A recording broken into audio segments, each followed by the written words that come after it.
भगवान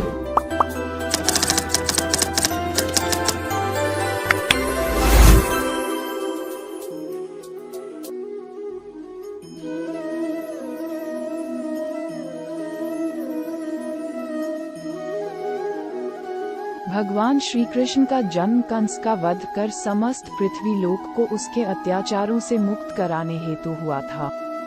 किशोरावस्था में ही वह गोकुल से मथुरा आ गए तथा दुष्ट कंस का वध किया।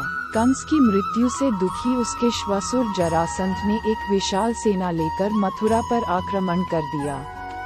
इस आक्रमण में उसके साथ शिशुपाल और काल्यवन जैसे शक्तिशाली राजा भी शामिल थे। जल्दी ही सेना मथुरा जा पहुंची और मथुरा की राजसभा में कृष्ण तथा बलराम को सेना को सौंपने का संदेश भेजा गया। इस युद्ध को टालने तथा मथुरा के निर्दोष नागरिकों को बचाने के लिए कृष्ण ने रातों रात वहां से सैकड़ों किलोमीटर दूर समुद्र में एक नई नगरी द्वारिका का निर्माण करवाया। अपनी माया से उन्होंने समस्त नागरिकों, उनके पशुओं तथा संपत्ति को नींद में ही नई नगरी में पहुंचा दिया। अगले दिन सूर्योदय के समय कृष्ण तथा बलराम जरासंध की सेना के सामने जा पहुंचे और उसे लड़ने के लिए चुनौती दी। जैसे ही जरासंध और दूसरे राजाओं ने कृष्ण को मारने के लिए शस्त्र उठाए, दोनों भाई भागने लगे। उन भाइयों के पीछे जरासंध तथा काल्यवन जैसे राजा भी भागने लगे। कुछ ही देर में दोनों भाई बहुत आगे निकल गए और उनके पीछे केवल मात्र काल्यवन रह गया। उसे देवताओं ने वरदान दिया था कि उसकी हत्या किसी अस्त्र या शस्त्र से नहीं होगी। ऐसे में वह निर्भीक था और लगातार कृष्ण का पीछा करते करते एक गुफा में जा पहुंचा। गुफा में राजा मुचुकुंद सो रहे थे, जिन्हें इंद्रदेव ने वरदान दिया था कि जो भी उन्हें उठाएगा वह उनके देखते ही जलकर भस्म हो जाएगा। वहां पहुंचकर कृष्ण ने सोए हुए मुचुकुंद पर अपना पीतांबर डाल दिया और स्वयं छिप गए।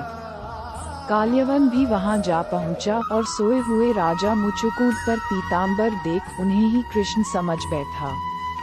उसने मुचुकुंद को उठाने के लिए लात मारी, जिसके कारण उनकी निद्रा खुल गई और उनके देखते ही काल्यवन वहीं पर जलकर भस्म हो गया। तत्पश्चात कृष्ण ने राजा मुचुकुंद को अपने चतुर्भुज स्वरूप में दर्शन दिए और उन्हें मोक्ष पाने का वरदान दिया। वहीं दूसरी ओर जरासंध और बाकी राजा पूरी तरह से खाली मथुरा देखकर वापस लौट गए। कृष्ण चाहते तो स्वयं भी काल्यवन और अन्य अधर्मी राजाओं का वध कर सकते थे, परंतु देवताओं के दिए वरदान का मान रखने के लिए ही उन्होंने काल्यवन को राजा मुचुकुंद के हाथों मरवाया। इसी तरह बाद में जरासंध का वध पांडु पुत्र भीम के हाथों करवाकर भूधरा का भार कम किया। इस कहानी के बाद कृष्ण के नाम के साथ हमेशा के लिए रणछोड़ जोड़ दिया। कृष्ण की इस कहानी से सीख मिलती है कि अनावश्यक ताकत का प्रदर्शन नहीं कर बुद्धिबल से काम लेना चाहिए। इस तरह हम अपनी शक्ति को खर्च होने से रोक सकते हैं और बड़े से बड़े संकट का भी सामना कर सकते हैं।